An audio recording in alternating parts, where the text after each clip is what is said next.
Hi friends, welcome to the Pratyusha simple recipes. ఈరోజు మీకోసం పచ్చిమిర్చి కొత్తిమీర పచ్చడి ఎలా చేయాలో చూపిస్తానండి నా స్టైల్లో. ఇందుకోసం స్టవ్ ఆన్ చేసి ఒక ప్యాన్ పెట్టుకొని 2 గరిటెల ఆయిల్ పోసుకొని ఆయిల్ హీట్ అయిన తర్వాత మధ్యకు కట్ చేసుకున్న పచ్చిమిర్చిని యాడ్ చేసుకోవాలండి.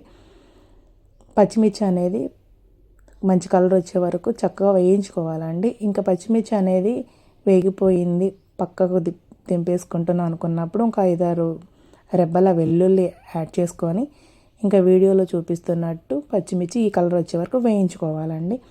ఇంకా పచ్చిమిర్చి పక్కన పెట్టేసుకొని అదే ప్యాన్లో 2 గరిటెల ఆయిల్ పోసుకొని ఆయిల్ అనేది హీట్ అయిన తర్వాత నీట్గా వాష్ చేసుకొని కట్ చేసుకున్న కొత్తిమీరని యాడ్ చేసుకోవాలండి. ఈ కొత్తిమీర కూడా మంచిగా వేయించుకోవాలండి. ఆకు అనేది బాగా వడలిపోవాలండి. వడలిపోయే వరకు ఆకుని చక్కగా ఫ్రై చేసుకోవాలండి.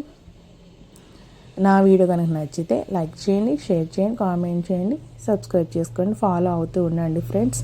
మీరు కూడా ఒకసారి ఇలా ట్రై చేయండి. ఈ పచ్చడిలో టమాటా అనేది అవసరం లేదండి.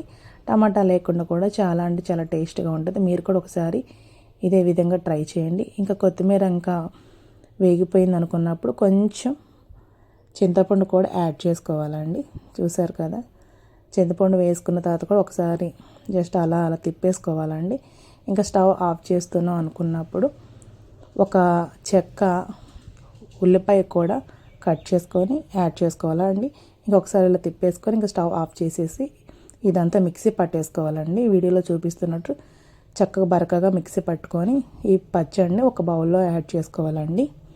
చూసారు కదండి, చూడడానికి ఎంత బాగుందో, టేస్ట్ కూడా అంతే బాగుందండి. మీరు కూడా ఒకసారి ట్రై చేయండి.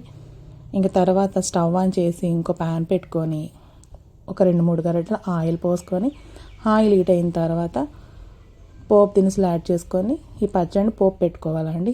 చూసారు కదా, ఈ దినుసులన్నీ చక్కగా వేగిపోయిన తర్వాత బౌల్లో ఉన్న చట్నీలో ఈ ఆయిల్ అంతా కలిపేసుకోవాలండి.